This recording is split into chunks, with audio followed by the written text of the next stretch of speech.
Welcome and good afternoon.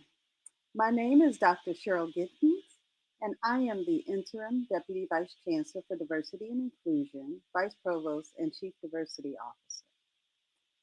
UW-Madison is in the midst of a critical work implementing its comprehensive diversity framework, which encompasses decades of thought, research, initiatives, and commitment. Our work in diversity, equity, and inclusion is more crucial than ever in what feels like a turning point in history.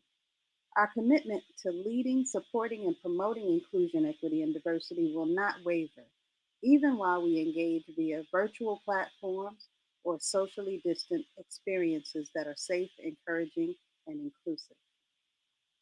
This work is multifaceted and progressive, from cultivating the next generation of leaders through our youth pre-college initiatives to our college scholarships, academic excellence, and student support programs that collectively serve over 2,500 students annually.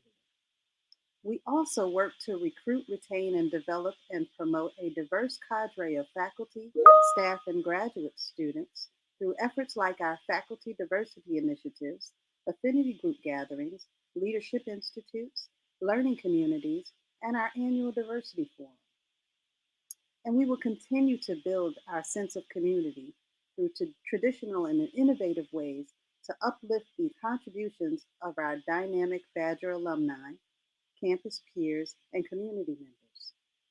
You may have joined us for our annual Outstanding Women of Color Awards or have heard about our Faculty Exceptional Service Awards. It all makes a difference in our community. We know that the hard work is ongoing and it takes a village to effectively realize the change we want to see in the world. Thus, I'm grateful for the staff of the Division of Diversity, Equity, and Educational Achievement and all of our campus partners committed to the important work of diversity, equity, and inclusion. We don't have to be in the same room or building to share mutual thoughts. Proximity of agreement can be tiny or immense because it emanates from within. Tonight, I'm here to engage with all of you on sharing our mutual desire into meaningful and effective change. When I was approached by the Friends of UW-Madison Libraries with the opportunity to host this event, I was motivated to learn a little bit more about them. I discovered that for over 70 years, the Friends organization has been actively championing our great library system here at UW-Madison. They are an all volunteer organization that strives to bring visibility to campus libraries by supporting scholarship and research, putting on tremendous used book sales when we're not in the midst of a pandemic, and by hosting events such as this one. If you'd like to learn more, you'll find their website in the chat. So to spotlight an important part of the Madison Libraries, it is my pleasure to introduce our current head of UW-Madison Archives, Katie Nash, who will speak for a moment about the role of archives in research. Please help me welcome Katie to the virtual stage. Hello, and welcome to everyone joining us today. I'm Katie Nash, and I'm the University Archivist and head of UW Archives. The mission of the University Archives is to collect, preserve, and make available a variety of materials and documents that help tell the story of UW-Madison, including all the people, places, organizations, and so much more. We have a large collection of faculty papers, such as the Nellie McKay papers, that provide insight into faculty research, their experiences on campus, and contributions made to scholarly communities. In addition to collecting and preserving university history, we also provide a variety of services and support for cutting-edge research, the kind of research that is woven throughout the new book by Dr. Shanna Benjamin. We not only support seasoned researchers like Dr. Benjamin, but also the work of student researchers. In case you all don't know, we're located on the 4th floor of Steenbach Library, and we're usually open to the public when there isn't a pandemic. I encourage people to get in touch with me or the archive staff if you have any questions or want to learn more. It is with great pleasure to introduce Dr. Monica White. Dr. White teaches courses in environmental justice, urban agriculture, and community food systems at the University of Wisconsin-Madison. She is the first African American woman to earn tenure in both the College of Agricultural and Life Sciences and the Gaylord Nelson Institute for Environmental Studies. Her research investigates Black, Latinx, and Indigenous grassroots organizations engaged in the development of sustainable community food systems as a strategy to respond to issues of hunger and food inaccessibility. She has presented widely on these subjects, from the University of Western Cape in South Africa to UC Berkeley to the Detroit Public Library. She is the author of Freedom Farmers, Agricultural Resistance and the Black Freedom Movement, which was published in 2019. In the fall, Dr. White will be the inaugural director of the Office of Environmental Justice and Engagement. Join me in welcoming Dr. White. Thank you so much for the wonderful introduction. I appreciate it. And I'm really honored to join you all as I introduce a dear, dear friend of mine, Dr. Shanna Greene Benjamin. Shanna Greene Benjamin is a biographer and scholar who studies literature, lives, and archives of Black women. In both her education and career, she has moved back and forth between the South and the Midwest. She earned her BA in English from Johnson C. Smith University, a historically Black college in Charlotte, North Carolina. While there, she was especially drawn to Black women faculty. She decided she wanted to help Black students, Black women students at HBCUs in particular, to see themselves reflected in the faculty. She applied for the Mellon Mays Undergraduate Fellowship Program. MMUF uses mentored undergraduate research to prepare students for graduate school and eventually a career in the professorate. Being selected for that program put Shanna on the path to college teaching. And by the time she graduated, she was off to join us at the University of Wisconsin-Madison. It was there that Benjamin first met Nellie McKay, who was her academic advisor. She earned her MA in African American Studies, her PhD in English, and along the way, she was impacted by powerful professors across the departments. Dr. Benjamin returned to her alma mater, J.C. Smith, and taught there for about a decade before deciding she wanted to pivot toward research and develop herself as a scholar. She earned tenure at Grinnell College in Iowa and was promoted to full professor. She then became an associate dean and focused more on academic leadership. It was at Grinnell that Dr. Benjamin began her research on McKay. 10 years into that position, she had the opportunity to move back down south. She was able to complete the book that we'll be discussing today, Half and Shadow, The Life and Legacy of Nellie Y. McKay, with generous support from the American Council on Learned Societies and the Howard Foundation. Dr. Benjamin is now an independent scholar excited about sharing the story of McKay's life with anyone who will listen. It is my honor to introduce you, my dear friend, Shanna Benjamin. Thank you for that, Monica. Yes. I'm so proud of you. I am so proud of you. I know how long you've worked on this project, that it's especially close to you for reasons that we'll get into. I never told you this, but Dr. McKay was one of the first examples of scholarship where I saw myself when I was in graduate school. And in reading her work and her words, I felt seen and I felt heard. There's a piece in your book where you say, I quote, "I chart my inheritance through a matrilineal line in which the work of McKay and other Black feminist literary scholars becomes my intellectual birthright." That just grabbed me. I'm wondering if you can tell me how and when you learned about Dr. McKay and what made you decide to write about her. Yeah, great. Thank you. Well, of course, I want to thank the Friends of the Libraries. I want to thank everyone associated with UW-Madison who put their time and effort into making this event take place. I'm just delighted to be here. And of course, Monica, as you know, just over the moon that you and I have a chance to talk about Dr. McKay, her life and her impact on my research and scholarship. So how I came to write about McKay, I was an undergraduate at Johnson C. Smith University. I'll say a word or two about how I got introduced to her work, and then say a little bit more about how I came to this project. Mm-hmm. But while I was an undergraduate and a Mellon Fellow, I was doing research on the uses of folklore in the novels of Toni Morrison. And so I was going through the process of compiling an annotated bibliography, and I came across McKay's work. And, I didn't know anything about her beyond, a line on the page. But then Sandy Adele from AFAM came to recruit at Johnson C. Smith during a graduate school fair.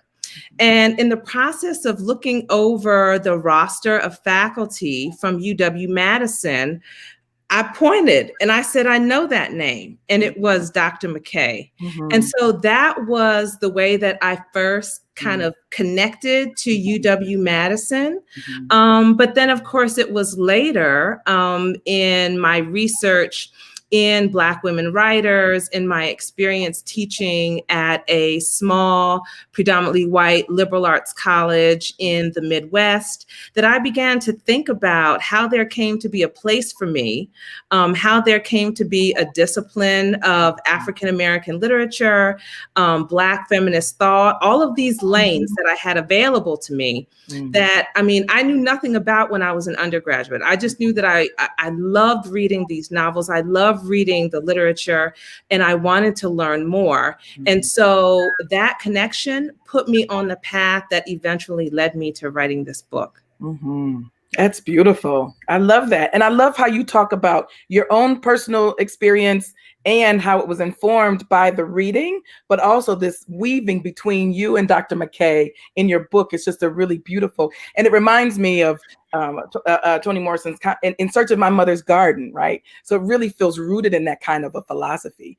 And for those of us in Madison, I wonder if you could speak a little bit about Nellie McKay's, her legacy. I know that I received the fellowship that is named in her honor that allowed me to finish my book.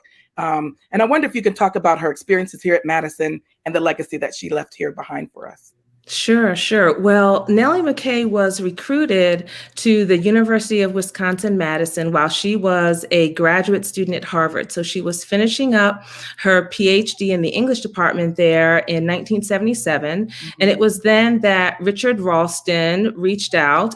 They had a colleague in common and first approached her about the possibility of teaching at UW-Madison.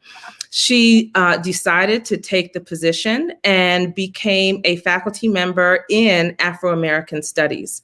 And so during her time at UW-Madison, it was up until she earned tenure that she was primarily located in the Department of Afro-American Studies. And it was there that she taught Black literature. It was there also that she also connected with women in what was then the Women's Studies Department. So this was a new area of study, of course, and she was looking for ways to connect with folks across the university, across the institution, based on these common interests. And for her, it was the study of women writers. Well, so while she was at UW-Madison, and after she got tenure, that's when she had the joint appointment in the English department. And I think that's when we really began to see her think about making a different kind of impact. So at so in the beginning, she was focused on, what do I need to do to become a permanent fixture here? What do I have to do to earn tenure? So my research and my teaching, my service. But then I think the way that she began to focus on institutionalizing African-American literature post-tenure really became the hallmark of her career. So there was a way that she bridged English and Afro-American studies by integrating and weaving Black literature into the English department.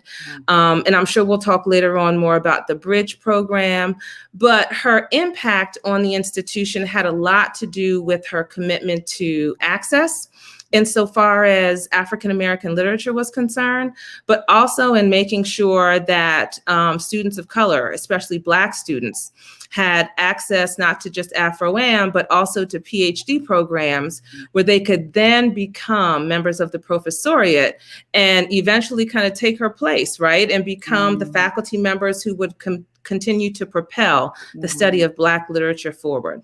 I love that. Why don't we talk about the Bridge program, since you mentioned it? Let's talk a little bit about that and some of the other sort of innovations and ways that she really sort of challenged the academy to make space so that we could be seeing those of us here, but also her impact was even larger than Madison.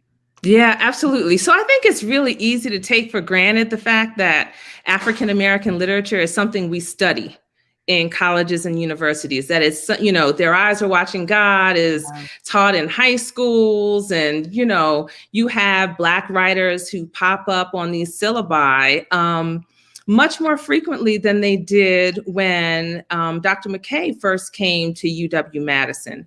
And at the time, I would say that the study of Black writers was absolutely separate. So English had its lane, Afro-Am had its lane. But for her, she thought that American literature couldn't exist without African-American literature. And so she made it part of her mission to make sure that they were woven together. And at the same time, she wanted to make sure that Black students and students who were interested in studying African-American literature had a pathway to the PhD program, because she was also interested in these graduate pipelines. Right. So how are we going to feed the profession by training African-American literary scholars? Because when she came through graduate school, it wasn't as though anybody was studying Black literature or studying Black women writers and could say, this is the sort of lens that you use to understand these images and these tropes and these metaphors, the use of language, so many different things.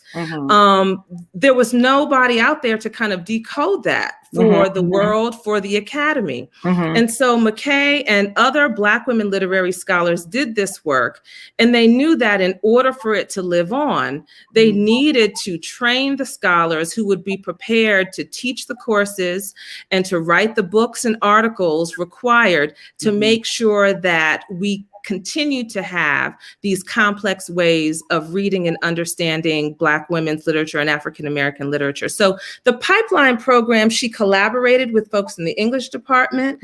There were ways that she really leveraged her partnerships and friendships that she had built over time with administrators to make sure that her students had what they needed, and that ultimately the profession would be better off by having these students who were prepared to be, who were trained and were prepared to do the work that she was doing as a scholar of Black literary studies. Wow. What I love about it is what she wanted to do, but I also see you here, right? I see you in this description, right? She was creating and carving a space for you that you stepped right into beautifully. So I'm wondering, and in my work with Mrs. Hamer, I feel like I'm reaching back to move forward. And I'm wondering if you could offer some comments about the ways that you see yourself as a part of the matrilineal legacy, but also what are the things that you're doing in creating spaces for Black women to follow you? Yeah, well, you know, I think about so many of my revelations are the result of hindsight. Because when I was early in my career and in undergrad, I took for granted that this was a path available to me.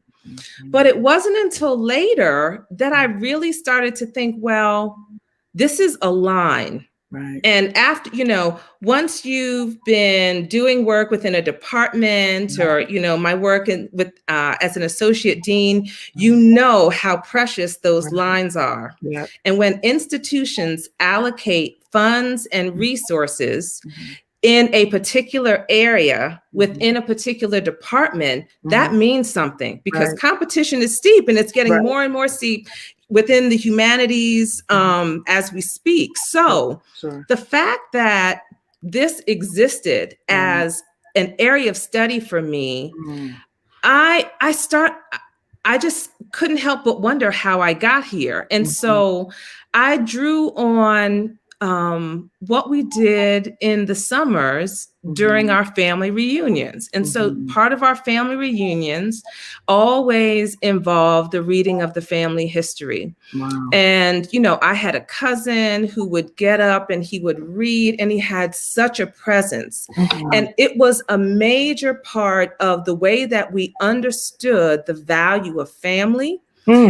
It all had to, the value of where we were at the current moment was directly tied to our ability to name and lift up those who had come before us.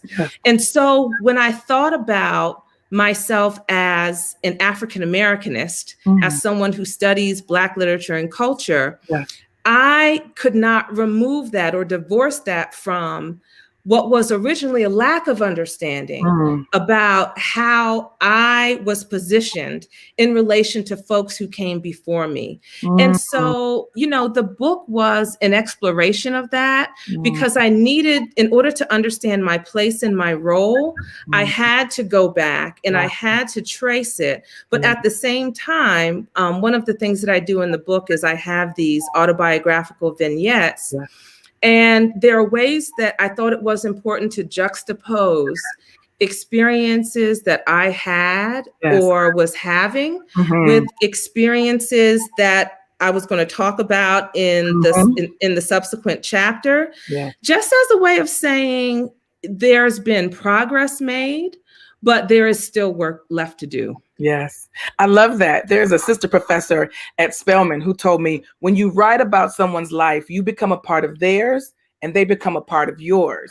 And, you know, Dr. McKay was a part of your life in real life. So I'm wondering, so can you talk a little bit about some of the difficulties you had and some of the decisions you made on what to talk about, what not to talk about? And especially since she's still so well loved here in Madison, there are lots of people who were her friends and were like family here. Were there some decisions that you had to make? And, you know, can you tell us a little bit about that? Absolutely. Absolutely. So it was complicated.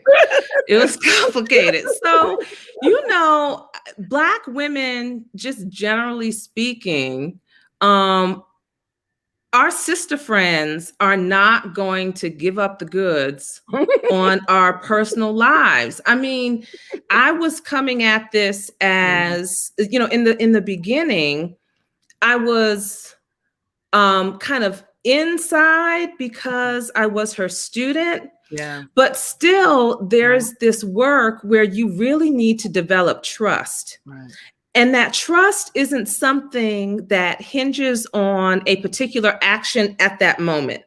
So when I approached her daughter, when I approached Nell Painter, when I approached Frances Smith Foster, when I approached all of her, you know, some of her other Black women friends about gaining access to these stories, there wasn't a particular way I could have said it, but there needed to be kind of others to speak for me. And so what happened was, early on, when I approached her daughter reached out to Thaddeus Davis, to Stanley James, Nell Painter, to Susan Friedman, you know, Frances Foster, these folks, and basically said, look, I'm not in a position to determine whether or not this person I should be given this person access to my mother's life and, you know, personal history.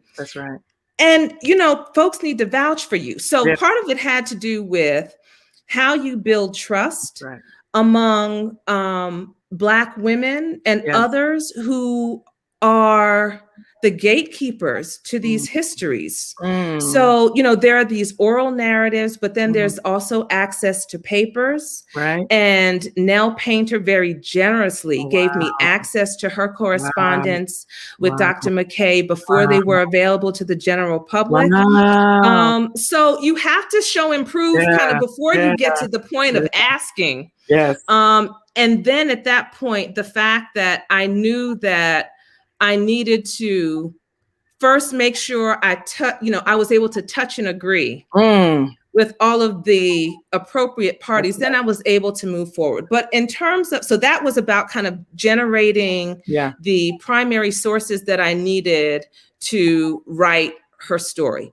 Then there was the act of writing it, because once you have access to information, there's a lot of stuff out there and a lot of people who are still living. And you can't, as the saying goes, talk underneath folks' clothes. Okay. So what you have to do, and that was never my intention. This was not, my goal was not to present a tell-all or something else along those lines, or to divulge anything that wasn't in service to what I wanted to say about McKay's life. Now, I will say it took me a minute to figure out what that was. So in the early drafting stages, there was a lot of, you know how it is, you put it on the page, you step back, you're like, nah, that's not it. I gotta go back to the drawing board. So, so I had to write and rewrite. And then eventually I realized that I was writing a biography of a person at the same time I was writing a biography of a field. And so once I understood that, then the choices that I made about what to include and what to omit would always be in service to that story. I thought that it was important to document the experiences of Black women in the academy, because I would hear so many of the same stories over and over. What I read about when I would read the letters that McKay would write to Painter, what she experienced in her department, hostility to her focus on Black women writers, all of that stuff. And then when I think about my colleagues who are going into departments and departments that hire them for one reason, they say, oh, well, this is what we supposedly value in terms of the ways that you can expand our curriculum. But then it ends up not being something that they reward, because these institutions then have second thoughts in determining the intellectual value of this work when somebody goes up for tenure and there's an intermediate review and all that other stuff. But then they start to have questions. But I realized that I needed to include information that would play up those elements of the story that would have it resonate with a contemporary audience, while teaching folks who were unfamiliar with McKay or with Black literary studies in general, this long history that we've all inherited as a result of her work and her collaborations with her peers. Yes, I love that. And when you mention Dr. McKay's friends, these are all like members of the Black Feminist Hall of Fame. Like our sister friends like me and you. And I'm just thinking like, if steel sharpens steel, like these folks were, these sisters were really holding it together. I'm just amazed. Other names, Gloria Ladson Billings and Beverly Guy Schefter, like these are folks who were really, amazing and incredible. And I get goosebumps just hearing you talk about Dr. McKay in these beautiful ways. Yes. And let me say, a word or two about that, because going back, one of the things that she did very early on was think about ways to reach out beyond the institution, because she was by herself. Sarah Webster Fabio was there for a period of time, and the thought was that the two of them would be working together. She was a poet. She was formed out of Black arts. She had West Coast connections, and really sort of bridged the Black power roots of Black studies with what McKay brought to the table in terms of her training from Harvard. But Fabio passed due to cancer just as McKay was starting.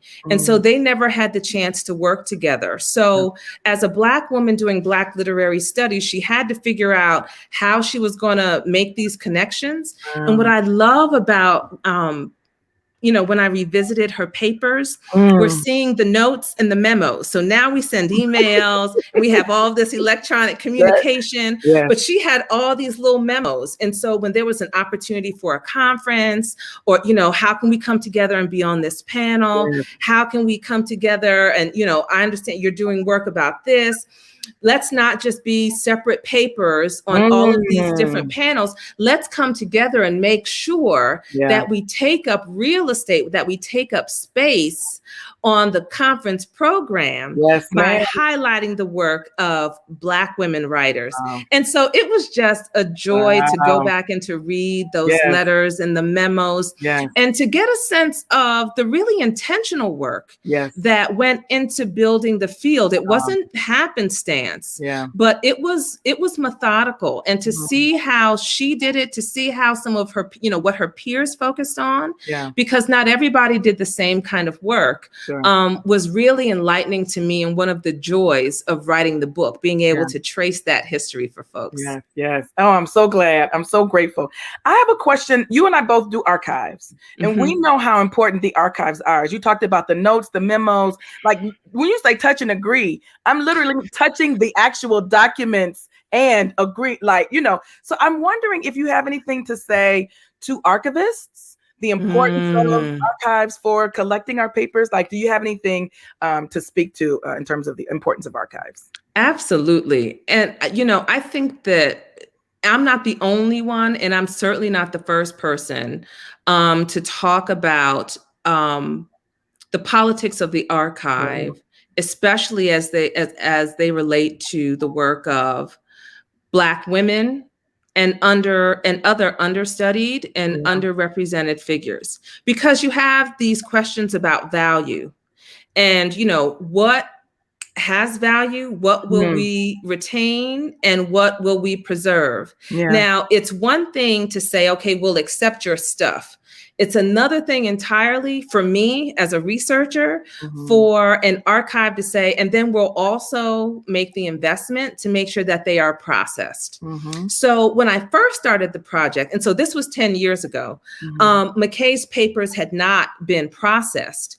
But in the final couple years, they had been processed. And so the presence of a finding aid, the fact that I was able to do some preliminary work. So, traveling to archives isn't cheap. You might be able to go in there and have access, but the ability to travel there, you have to, pay to stay. And, all of that requires it requires resources. And so being able to have access to a finding aid prior to my arrival meant that I could pinpoint particular boxes and folders. And I could communicate with a staff. And UW's archive, their staff was just, outstanding, exceptional, because I was able to say, look, I'm coming. This is what I'd like to work on. And they would have those materials available for me, because sometimes, of course, things are held off-site just in the interest of conserving space.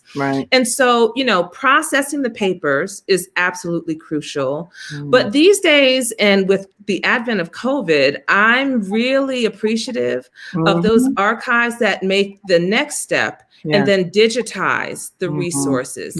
Because when I couldn't visit, say, Queens College, they had this whole archive that was devoted to the student movements, this period of student unrest, the takeover of administrative buildings. And I was able to access newspaper clippings and other resources and documents, all of that virtually. And so it's just a great, it really puts the researcher in the driver's seat, and it widens the gates of access, because the resources that you might have needed in order to travel there, in order to stay, in order to just, take pictures like crazy of all of the documents in the files and folders and boxes that you needed to work from, you now are able to access them online, perhaps save them to your computer, and then revisit them and work with them in your own time. So it's absolutely crucial for archives to have a broader sense of what's important. And this also has to do with the folks who are making the decisions about, what papers they're going to accept, what papers they're going to seek out, and whose stories are important enough to maintain and retain the ephemera Yes. on and about. Yeah. Yes.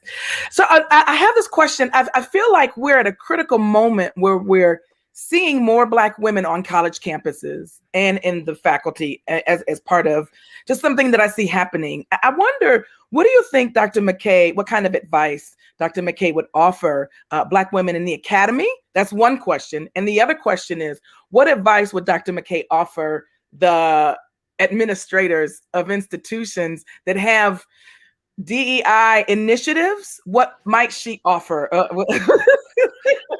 Ooh, what's she trying to do? What you trying to do to me?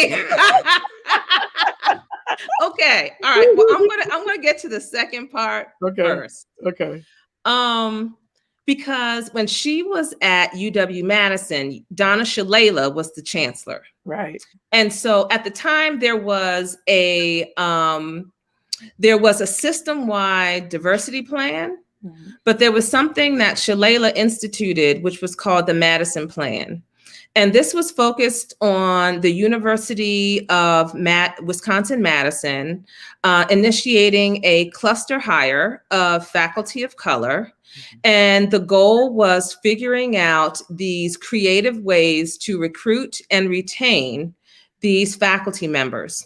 So her goal was to have enough faculty that there was eventually a tipping point, and then these groups would become fixtures on campus, and these initiatives would no longer be needed. Wow. Now, that didn't happen because of funding issues. After she left, the difficulty of finding the resources in order to do the searches, in order to fund the lines and all of that. So I think that institutions need to really think long-term about what they want to accomplish and to put the funding and the resources behind it. You know, one of the things that I learned, even as an associate dean, you can learn a lot about an institution and its values by taking a look at its budget. And so, you know, who has these lines and who has the funding and resources? And so making sure that there's funding and resources, not just for the recruitment, but also for the retention of faculty. I think that institutions can jump the gun and may make a determination about who will and will not accept an offer. Oh, we don't think they'll come here and we won't do this. And I think that they can sell themselves short. Ultimately, they need to allow the faculty member to decide and to make it an attractive enough offer that they'll be willing to come and do the work there. So I think that having the resources, having the buy-in, but also needing to have some sort of accountability structures in place, and perhaps even a reward system for departments, for divisions that are able to meet certain goals. So I think, and that was all a part of the Madison Plan. So a lot of, you know, what I'm thinking about is coming from what Donna Shalala had in place and what she worked through with the deans who were there at the time. Now, insofar as McKay's advice to students, I will say that she was conservative.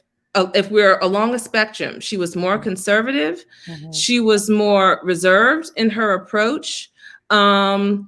Hortense Spillers, when I interviewed her and you know, asked about McKay, she had this great adjective. She said that she was sober.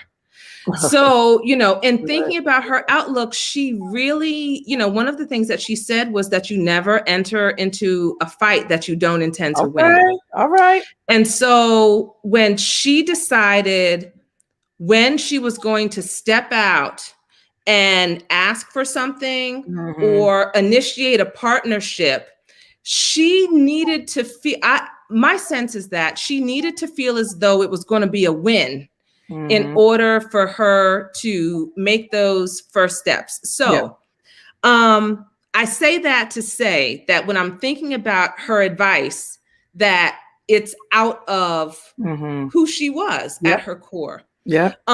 So one of the things that she told me when I had a run-in with a faculty member during a class, she told me, Shanna, get your A and get out. she was not necessarily one to say, you need to write up a statement, you need to, hold these folks accountable. She had a very clear sense of power relations and where students existed along this hierarchy. And in her mind, the responsibility of the student was to get their education and then to go and do the work. Now, that runs counter to what a lot of folks are doing now, where you hear students really, really pushing back and holding institutions and departments and such accountable. And, we can say Black studies. If we want to talk about the roots of Black studies and the student protests, we certainly have to acknowledge that history. And she knew that the reason that she had access the way she did to higher ed was because there were students who were willing, as she put it, to get their heads bashed in. So,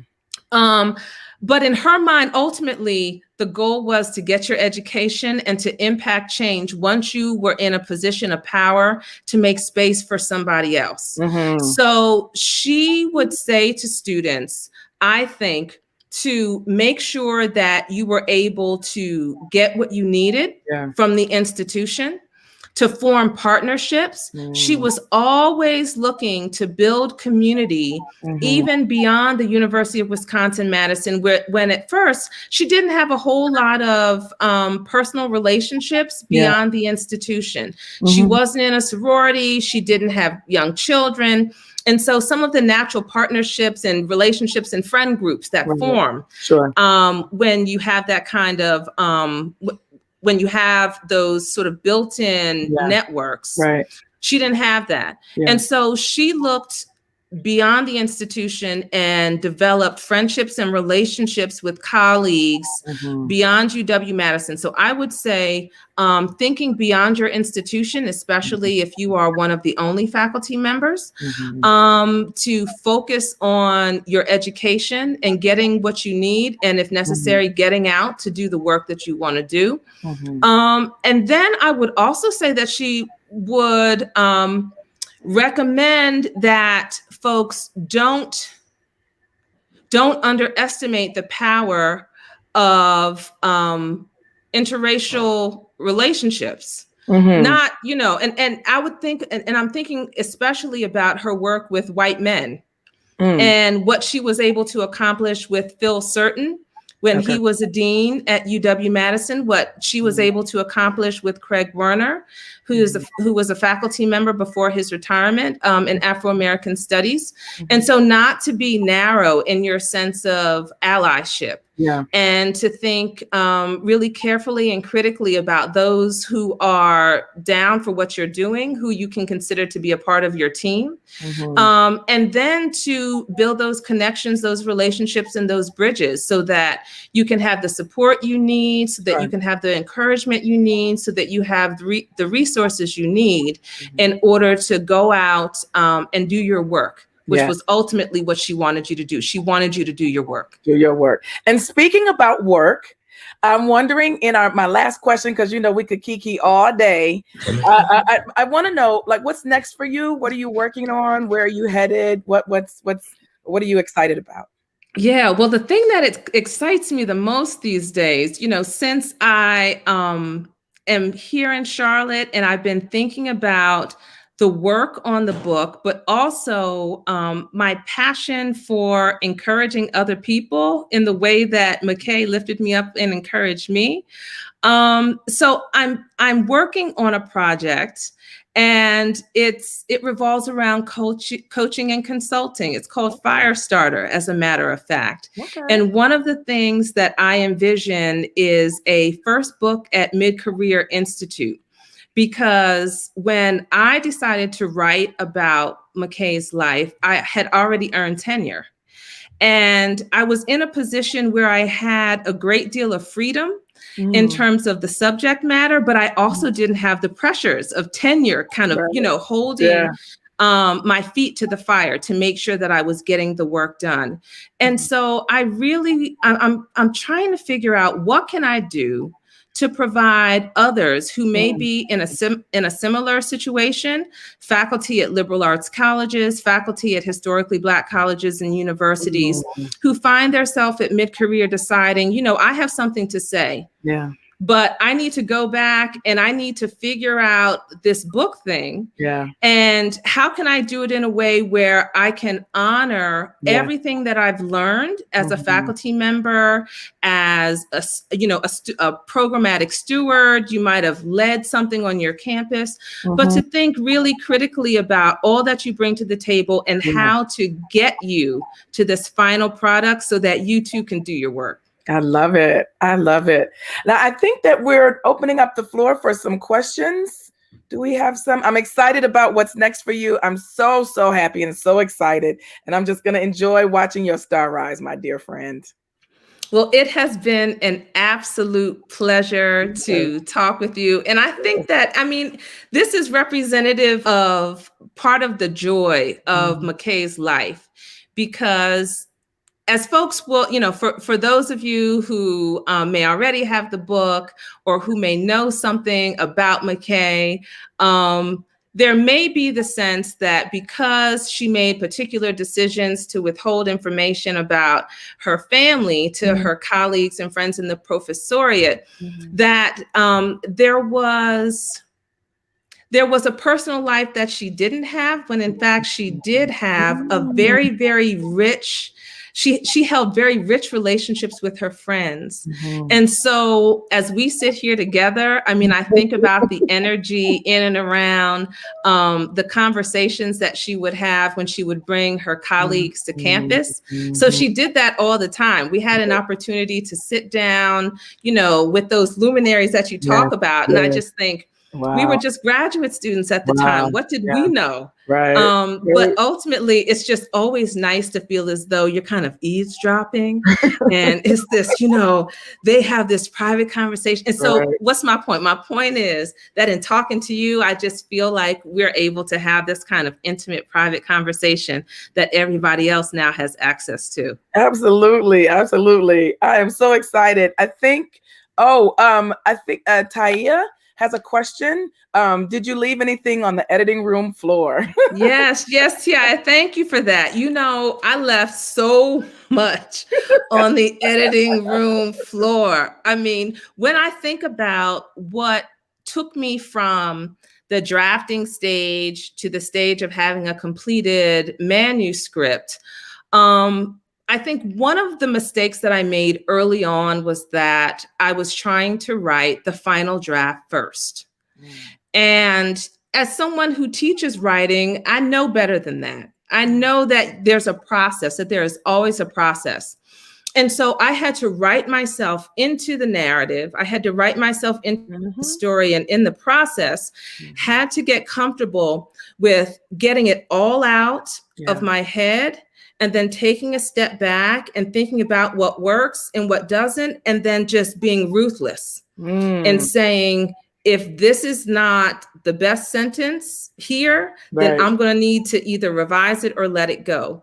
So I have, a friend of mine told me to hold on to them. What I would do in the process is I would print out the draft and I would, you know, have it bound, and then I'd work through and I'd make, you know, my comments in the margins and then type those up. And so I have, you know, booklet after booklet after booklet of the full draft, written and revised, what went from something very, very small, a couple pages, and then gets expanded. So there's a lot that gets left on the cutting room floor. But then I also think about those nuggets that began. I mean, it something that starts out so small. Like I knew I wanted to have something autobiographical, but I wasn't sure how to do that. And so at first I thought, well, do I just incorporate at the beginning? But then it sort of grew. And then I realized, okay, well, how can this be a counterpoint to the chapter? So, you know, you cut, but then you also add, and then you allow things to grow. Okay, so here's a question, as a building on a previous question. Are you keeping your own notes and your own memos? Are you thinking about archives? Are you thinking about your papers? I am. I am. Okay, so I am hard stop. Yes. Even though it's just, stuff is a mess. Girl. So, I don't know who would kind of go through all of this because, there were times when I would get through to someone that I was interviewing and I have notes on a napkin or on the back of one of my kids' school projects. So I have stuff that's in the most unusual form that still, that I have on hand that, I guess will be a part of my papers one day. Yes. Okay. So Adrian asks, how did you choose the photo for the cover? Oh my gosh. Okay. So I was thinking, all right, there is a McKay that people know well. Mm-hmm. And they've seen her, be out on the lecture circuit with Henry Louis Gates Jr.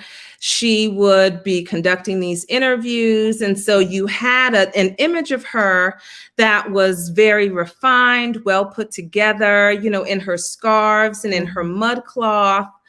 But what we didn't see was this image of her as a younger woman and as someone who I think before she entered into the academy. So when I was sifting through the papers, trying to decide what cover I was going to use, and I saw this, I said, I know that's it.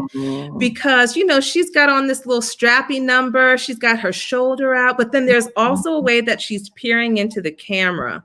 And I think that gaze, she just remains resolute, and it's something that transcends. So even if this was an image from an earlier time, I think we still see glimpses of the McKay that was to come in that gaze. And so I love the picture for that, while at the same time presenting her as someone who still has that casual side. I think that this picture was taken in Jamaica.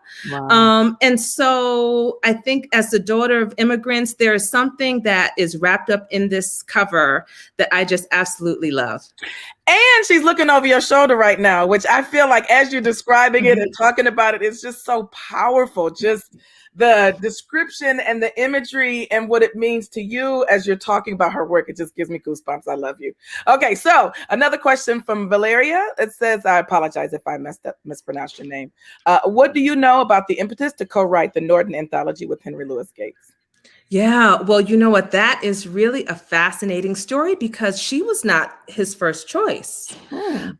She actually came to editing the Norton Anthology of African American Literature after Mary Helen Washington declined the role. And at the time when Mary Helen Washington was approached with the opportunity to co-edit, there were no Black women on the editorial board. And that was something that she decided she could not be part of. And so she declined. And I don't know all of the circumstances around how Gates ended up approaching McKay. But I do have a sense, based on my conversations and interviews and paperwork, that McKay had a conversation with Washington. She knew why she declined. And so it was important for McKay to make sure that Black women were represented on the editorial board of the Norton. And if you take a look at the spine, you'll see, those same luminaries that you referenced earlier, Dr. White, showing up with the Norton. And so that's how she came to co-edit. So it's a really fascinating story that's about McKay, but it's also about where African American literary studies was at that particular moment in time. Suzanne is asking you a question. They said, this is great. What do you think will happen to archives when it's only digital? Oh, this is a really hard question because I think, for example, about all of the little notes and missives that get lost when I send a quick text message, or when I send an email, and the fact that it's just so vast that there's really no way to kind of compile it and bring it all together. So, you know, representing or recreating sort of the steps that move a writer, a scholar from one moment to the next in terms of how they are interacting with their colleagues and peers. I mean, I have a hard time forecasting that, but I can say this, and this is based on the work of Gabrielle Foreman, who's at Penn State in the Colored Conventions, and she does so much with the digital humanities. I think that it's just really exciting. And instead of thinking about lack, which is, you know, I have a hard time at moments getting out of that space because it's difficult for me to envision something beyond all of the papers that I work with. I think about those programs that have been successful in leveraging a digital archive, not just to maintain a history, but also to provide access and to produce scholarship. I love that. So we have another question from Richard that says, I'm going to adjust it just a little bit, Richard, if you don't mind, my friendly amendment. Do you believe that Professor McKay would be better known nationally if she had taught at an Ivy League? And I'll also say, maybe an HBCU, historically Black college or university. To what degree do you think her recognition was influenced by the kind of institution, and would she have a different reputation, I guess, at a different kind? I guess that's a thoughtful question, I mean, you know, just a different kind of question, but I wonder if you have any thoughts on it. Sure, and I think that it's a reasonable question about pedigree and the value that we place on not just Ivy League degrees, but also having a position at an Ivy League institution. I would say that instead of where she taught, because she had an offer to teach at Harvard that she declined, she was retained in large part because of the efforts of Donna Shalala, who did not frequently intervene in such retention efforts, but she did in McKay's case. I would say that maybe one of the reasons why she's lesser known has to do with the fact that we privilege male voices in terms of those who are those most outspoken representatives of the discipline. So I think that there are ways that, because of the masculinist impulse in African-American literary studies when McKay entered the profession, that because of gender, she was kind of automatically marginalized and needed to do more work to push back against that. I will also say that because she never authored a second single-authored monograph, that there are certain systems of value insofar as the professoriate is concerned, where the second book is really very important in terms of your notoriety, in terms of how you are, what kind of awards you get. So I think that those two things related to gender, related to, you know, her status as a Black woman. There's this article I read a while back, and that's cited by Maisha Priest, where she talks about, and she quotes from Black women who talk about the lack of awards and recognition. So I won't say that it's about a lesser quality of work, but it's more about whether or not the field is prepared to acknowledge and recognize exactly what she brought to the table. She was an institution builder. She was a bridge builder. She focused on what Bill Andrews called the scholarship of service, in the way that she was focused on the bridge program at the University of Wisconsin-Madison, but also to empowering and making sure that her students had what she needed. So she was so invested in mentoring that she did not put the same time and effort into the monograph, but instead published these really important articles and shorter works. So I would say that, you know, the value, the system of value was working against her in a lot of ways in terms of what she did and what she was good at and what she wanted to do and what she prioritized. Yes. So I have enjoyed this immensely. Valeria says, I hope Dr. McKay knew how beloved she was by her UW-Madison students, especially those of color. And in closing, I just want to say thank you for the honor and the privilege. I'm just so grateful that we're friends, and I'm so proud of you for this beautiful book. This is gorgeous. Thank you, Monica. This was a pleasure. Enjoyed it.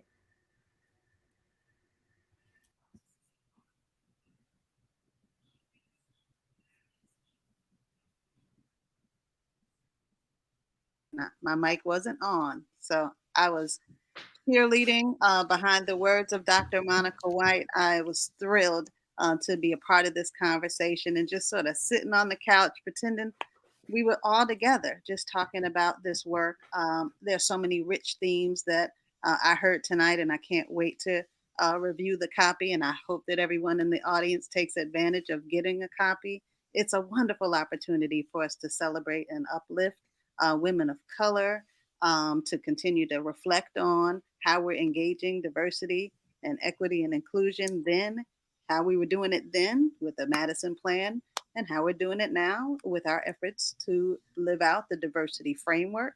Those things were coming to bear, how we're focusing on advocacy and activism, thinking about legacy creation through pathways programs and mentoring, and establishing a sisterhood and just giving good, plain old advice. I love this advice. I just have to say it. I received it for myself when I was working on my doctorate. Faculty woman of color said to me, "Get what you came for." And that's it. Just seems so reminiscent to the type of valuable statements that happen when you have people on campus that look like you and can relate to your experience and guide you in your pathway to whatever higher heights one might accomplish in an educational environment. Dr. Shanna Greene Benjamin, thank you so much for the time we've spent with you today. And we thank you for sharing your time with us and sharing this rich legacy with us. And we just look forward to more, hearing more from you and digging into this book a little bit more. I've been promoting diversity reads all day. We got to tell stories and we have to tell our stories. So let's think about this read community. Let's think about reading this together. Okay. So today I just want to thank again the University Archivist, Katie Nash, and our Friends of the Libraries Events Committee and their administrator, Libby Tooney, for making this event possible. I know you agree with me, Dr. Shanna. So please, everyone, go to the Friends of UW-Madison Libraries website to learn more about upcoming events. Many thanks to all of you who joined us for this conversation, for your questions, and I hope you have an absolutely wonderful evening. On Wisconsin, y'all.